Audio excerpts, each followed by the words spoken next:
All right, let's talk about what is, for so many people, the most nerve-wracking part of the entire IELTS test, speaking part 1.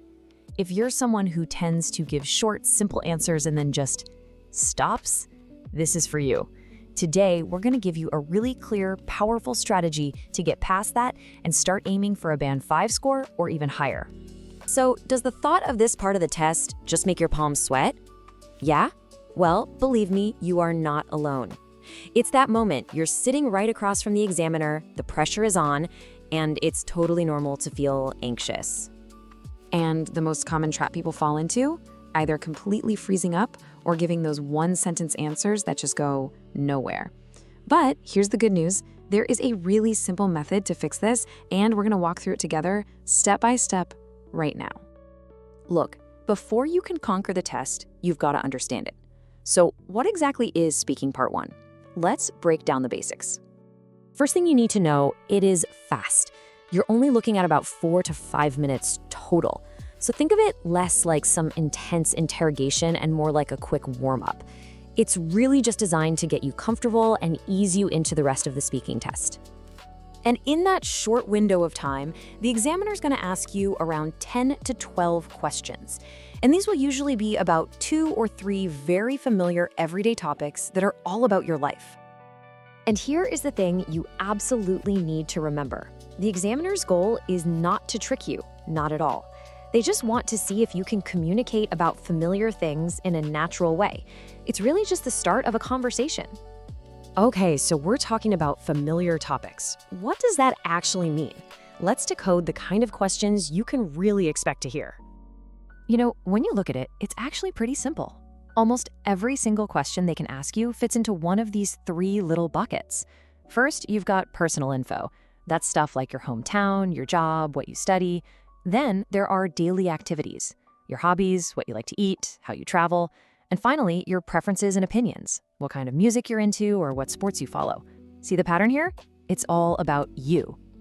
So the big question, how do we stop giving those short, dead-end answers? Well, you need a structure, a way to expand your answers without even thinking about it. So let's talk about your new secret weapon, the PrEP method. So what is this PrEP method? It's just a super simple, really effective formula for structuring what you say. It's a tool that helps you add all this great detail and length without memorizing a single thing, which makes you sound so much more fluent and natural. Okay, here's how it works. P is for point, just give a direct, clear answer to the question.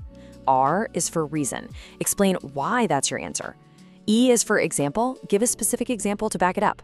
And that last P is for personal, share a little feeling or experience you have about it. Point, reason, example, personal. Easy, right? Okay, theory is one thing, but let's actually see how this works in the real world. We'll take a couple of really common questions and see how PrEP can turn a weak answer into a really, really strong one. All right, here's a classic part 1 question. It is so easy to just say yes and then silence, but we're not going to do that, are we? And wow, just look at the difference here. The weak answer, yes, I like it. I mean, it's correct, but it's a total dead end. Now let's look at the strong answer and break it down with PrEP. The point is direct. Yes, I really love my hometown, Da Nang. The reason tells us why. It's a beautiful coastal city, and I like the relaxed atmosphere. Then comes the example, a specific tasty detail. The food is also fantastic, especially the local seafood. See? That's a complete, interesting, high-scoring answer. Okay, let's do another one. This comes up all the time, asking about your work or your studies. Again, that weak answer, I study business, it's just too simple. It doesn't tell the examiner anything. So let's apply PrEP. The point gives the specifics. I'm studying business administration at Kangto University. The reason explains the motivation. I find it interesting to learn how businesses operate. And the example shows what that actually looks like. We do case studies of actual Vietnamese companies. So much better. It's detailed, it's engaging, and it shows off way better vocabulary. So we have the strategy, but you know what really helps build confidence? It's getting inside the examiner's head a little bit, understanding what they're actually listening for. So here's what they want to hear. First, natural conversational responses, not something you memorize from a book. They want to hear personal examples because it proves you can actually use the language. And of course, they're listening for you to use a nice range of vocabulary and grammar. Basically, they just want to have a real conversation with you. Now, on the flip side, here's what you've got to avoid. Number 1, memorized answers. Trust me, they are so obvious to an examiner. Also, avoid those super short responses we've been talking about. And finally, please don't try to use big, complex words if you're not 100% sure what they mean. It's so much better to be clear and simple than to be complex and wrong. And really, that brings us to the most important thing to take away from all this. You have to forget about being perfect. This is not a test where you recite flawless, robotic sentences. It's a test of real human communication. So just be natural, be yourself, and have a conversation.